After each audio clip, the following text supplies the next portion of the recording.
In the spring of 1940, the world watched in shock as Europe crumbled beneath the boots of Nazi soldiers. Country after country fell not over years, but in weeks, sometimes days. The term was Blitzkrieg, German for lightning war, and it changed the way wars were fought forever. It wasn't just about tanks or planes. It was about speed, shock, and overwhelming force.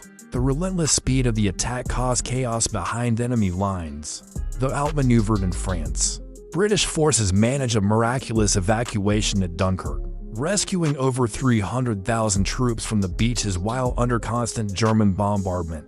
Hitler's decision to halt his tanks and allow the Luftwaffe to finish the job, a decision that backfired, gave Britain the sliver of hope it needed. Blitzkrieg had taken Europe by storm, but it had one flaw. It relied on quick victories. When enemies dug in, when supply lines stretched, when resistance lasted longer than expected, the lightning began to flicker, communications were severed, supply lines shattered, and civilian populations thrown into panic. In just over a year, Nazi Germany had taken control of most of Western Europe. Only Britain stood defiant, its skies soon to be filled with the roar of German bombers in what would become the Battle of Britain. But Blitzkrieg had already changed history. It showed the world that wars would no longer be won by slow attrition, but by speed, surprise, and technological coordination. Tanks, planes, radios, and ruthless ambition had rewritten the rules of combat. Hitler's lightning war had worked, but it had also set the world ablaze. Rumors outpaced the tanks. Towns surrendered before shots were fired. Armies retreated before orders were even given. Civilians were bombed, cities destroyed, and entire populations terrorized into submission. It wasn't just a military strategy, it was psychological warfare. A warning shot to the world: resist and be crushed with terrifying speed. As Germany marched forward, the true cost of this new kind of war would become clearer with every step. Millions would die, nations would burn, and the world would never be the same. The psychological impact of Blitzkrieg was just as devastating as the bombs and bullets. It paralyzed resistance. Countries that had prepared for drawn-out battles found themselves surrounded before they could even organize a defense. Blitzkrieg used confusion as a weapon, and confusion killed faster than any rifle. Hitler's military planners fused tanks, infantry, and air power into a coordinated storm of destruction, designed to bypass enemy defenses, confuse commanders, and break the will to resist before a true battle even began. And it worked.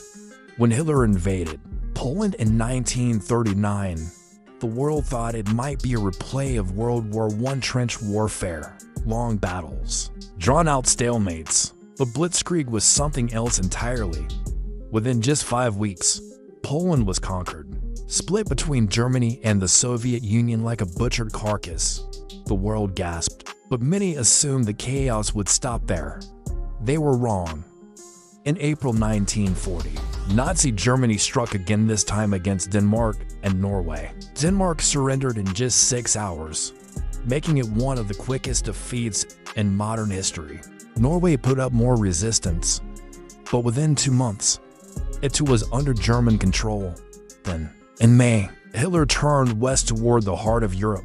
Belgium, the Netherlands, Luxembourg, France, all believed their defenses, alliances, and traditions would protect them. But they were preparing for yesterday's war.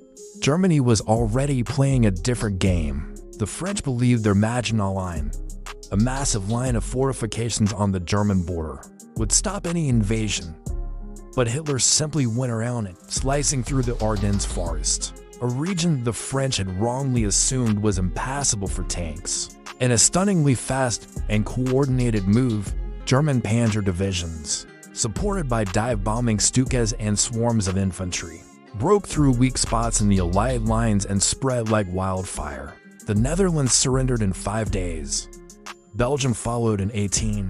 Paris, the crown jewel of Europe, fell in just over a month. French citizens awoke one morning to the sight of German troops marching down the Champs-Élysées. The government collapsed. The once proud French army, one of the largest in Europe, was humiliated. In 6 weeks, Germany had accomplished what it had failed to do in 3 years during World War I. France was gone. Hitler stood triumphant. His gamble had paid off. Blitzkrieg wasn't just about firepower, it was about fear. But not everyone fell so easily. Britain refused to break.